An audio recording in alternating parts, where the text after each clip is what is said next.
L'armée allemande n'est plus qu'à quelques kilomètres de Moscou. La capitale est bombardée tous les jours. La population se réfugie dans le métro. L'écrivain Viktor Kravchenko note dans son journal: Moscou donne l'impression d'agoniser. La panique règne, et il circule les bruits les plus incroyables.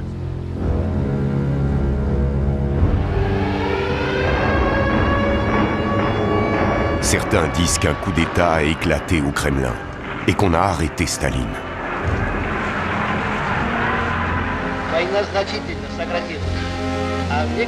En fait, Staline s'est lui aussi réfugié dans le métro. C'est ici, alors que tous ses fidèles le pressent d'évacuer la capitale, qu'il prend une décision qui va tout changer.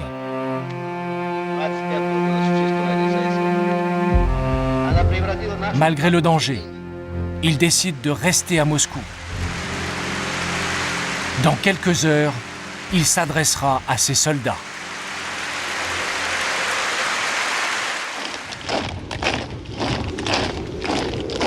« 7 novembre, 8 heures du matin. Des régiments rejoignent la place Rouge en pleine tempête de neige à l'appel de Staline.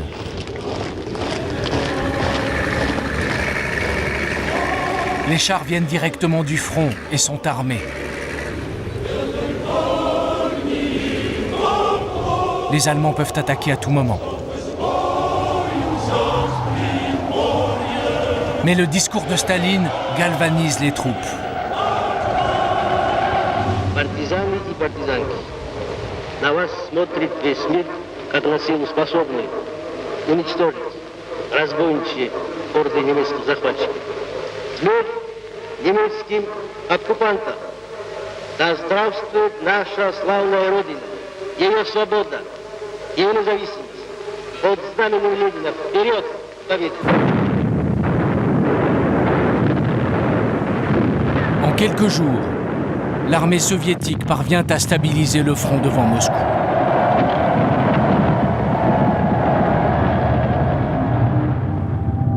Mais ce n'est que 10 mois plus tard, à l'été 1942, que va se jouer l'une des plus grandes batailles du siècle. Nous sommes à Stalingrad. C'est le tournant de la Seconde Guerre mondiale.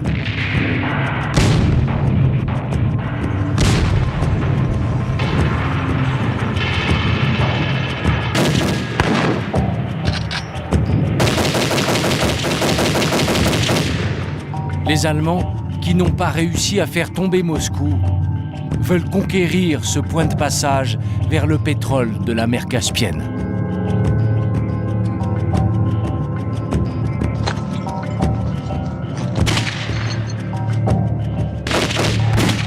Ils occupent 90% de la ville.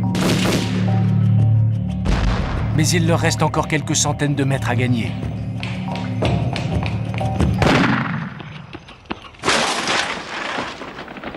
En face, les Soviétiques leur opposent une résistance acharnée. Le mitrailleur russe Andrei Koziaïnov est l'un d'entre eux. On entend les pas et le souffle des soldats allemands. Je ne peux pas les voir à cause de la fumée.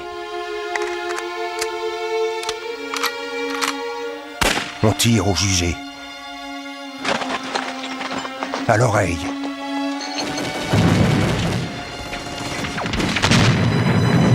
Ma tête bourdonne.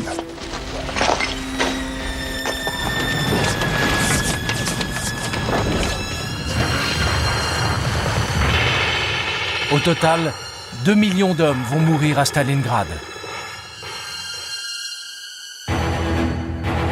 Pour la première fois depuis le début de la guerre, Staline sagement a décidé de ne pas intervenir lui-même et de laisser faire son chef d'état-major, le général Zhukov.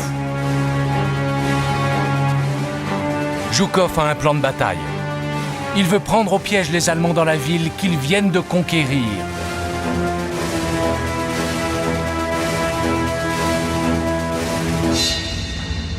19 novembre 1942. 7 heures du matin. 1400 chars, plus de 1000 avions et 1 million de soldats soviétiques se ruent sur les flancs de l'armée nazie. Ces images, filmées après la bataille lors d'une reconstitution, montrent la jonction des deux armées russes.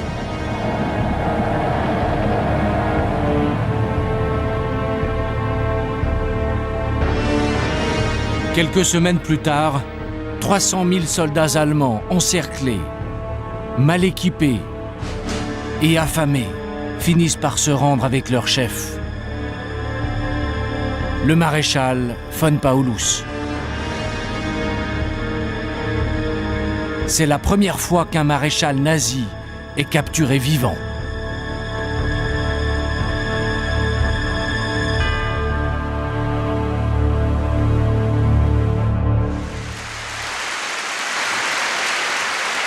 Pour Staline, c'est un miracle.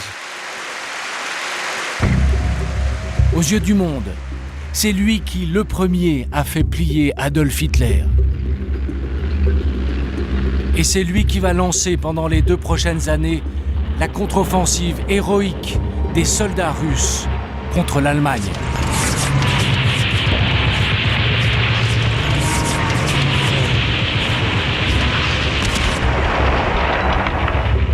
Malgré ses crimes, malgré son pacte en 1939 avec Hitler, Staline est devenu incontournable. À Moscou, lors de la visite du général de Gaulle, puis quelques mois plus tard, à la conférence de Yalta, les Alliés viennent tous rencontrer le grand Staline.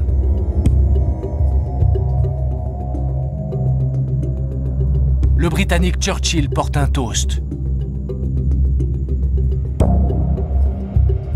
La vie de Staline est ce qu'il y a de plus précieux pour chacun d'entre nous.